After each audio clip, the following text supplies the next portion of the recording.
Hi everybody, this is Gad Saad. I hope that you're having a good day.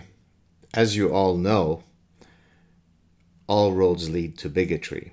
So for example, if Princeton University's math department doesn't have the acceptable number of black professors, then the only possible explanation is that it's due to racism.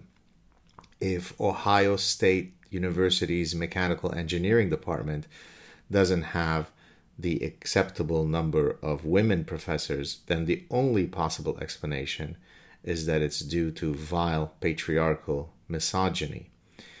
If the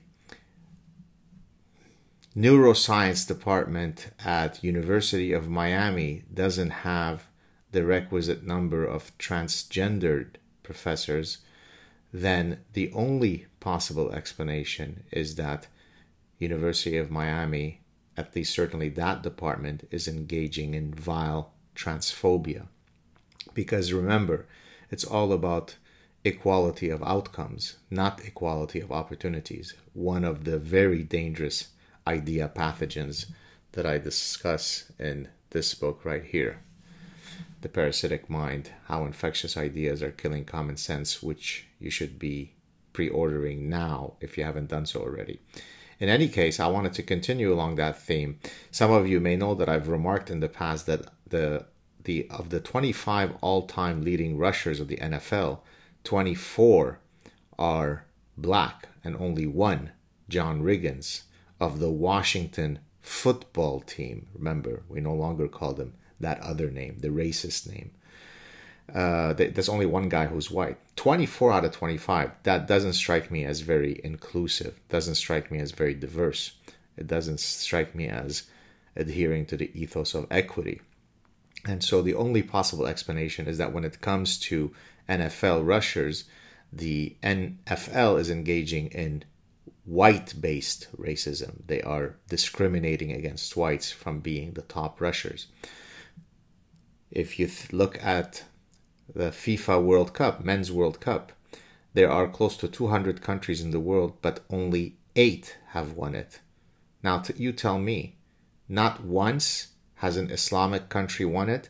The only possible explanation is that FIFA is engaging in vile Islamophobia. And so to really hit the nail, on the coffin regarding this laudable and noble logical argument, I wanted to discuss today yet another set of data. This comes from the Olympics, this hotbed of racism, misogyny, transphobia, and Islamophobia.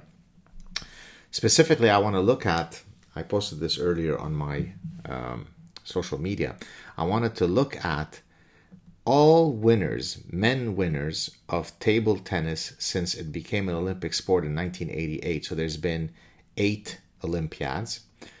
There's gold, silver, and bronze. So there are 24 possible medals, 8 times 3. In one year, they gave out 2 bronze medals. So there are 25 medals. And out of the 25 medals, let me read here. This is coming from Wikipedia.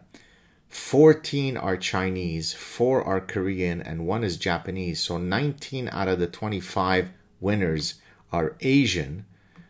A few are whites, and not a single black table tennis player has won.